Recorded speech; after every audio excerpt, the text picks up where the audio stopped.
Did you put the washer clothes in the dryer? Oh, I forgot.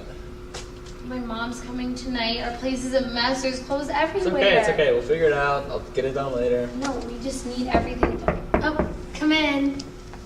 Hi, Beer. Hi, Dr. Brock. Hi, Dr. P. Hi, Beer. How are you feeling? Feeling much better. The first couple weeks were really rough, but going into week number 5, I'm doing great. I feel awesome. That's good to hear. Have you changed anything in your lifestyle since we last spoke? Yeah, actually, for dinner, I stopped drinking my glass of wine, definitely drinking a lot more water, and I'm taking my prenatal vitamins daily. Perfect. It's very important that you take good care of yourself, especially at this critical time for your baby's development. Right now, you control your baby's environment, which plays a very important role in what we call epigenetics. Epigenetics, what's that? Epigenetics is a process whereby your DNA is influenced by your environment.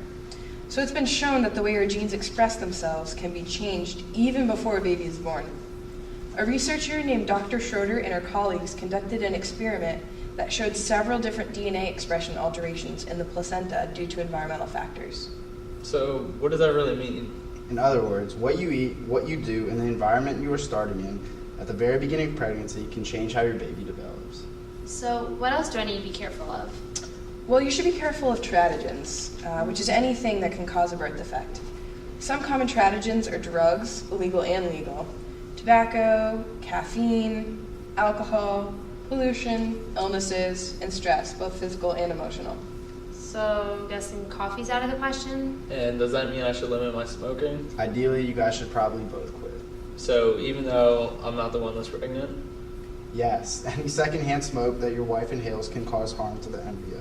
Right now is an epigenetic crisis period, meaning your baby is more vulnerable to harm during this stage of development because your baby's nervous system and major organs are developing in utero. Once the second trimester begins, the fetus will be less sensitive to these teratogens, although they can affect your baby throughout their entire lives. So it sounds like I have to be really careful about everything because I can really hurt my baby in their development after birth. Well, actually, epigenetics doesn't just influence your baby negatively. You can change the way your child develops for the better, especially after birth. You mean epigenetics doesn't stop after birth? No, in fact, the environment you grow up in and the behavior you engage in can affect how your body grows throughout your entire life. So what do you mean by behavior?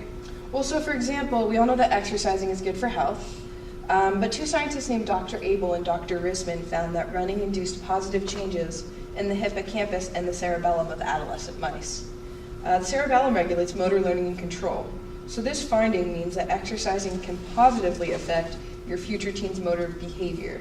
Well, that's good to know. I can do more than harm our baby. Absolutely. The purpose of us telling you about epigenetics is not to scare you. We're here to tell you what to avoid and what ways you can positively influence your child's development. Well, with all these ways that we can affect our baby, it seems like their development is on our hands. Well, not completely. You have to keep in mind that your influence is only one part of the epigenetic equation. Your child's behavior over time and other constraints affect the way their genes are expressed as well. A famous researcher in the field of motor development by the name of Carl Newell came up with a metaphor to understand epigenetics. He called it the epigenetic model.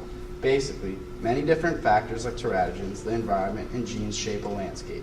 He compared attaining a skill to a ball reaching the lowest valley where the child's mastery is now stable.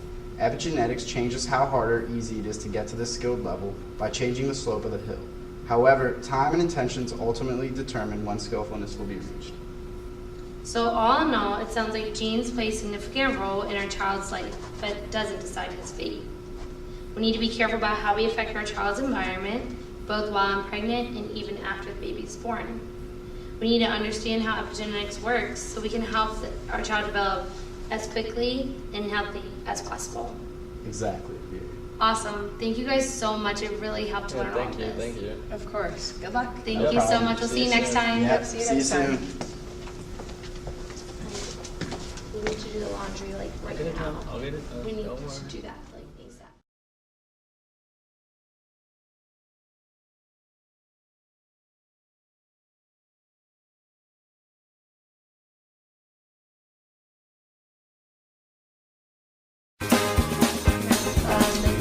No, a glass of wine.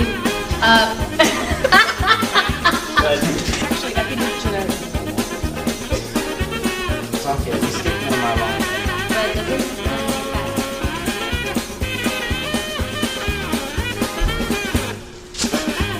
gonna do this last part? Yeah. Here, okay. Well, I messed up. Oh no. You can Ready? Yeah. Wait, what did you mess up on? Sorry, it's a motor Yeah, development. you're good, man. Thanks. It's motor control and learning.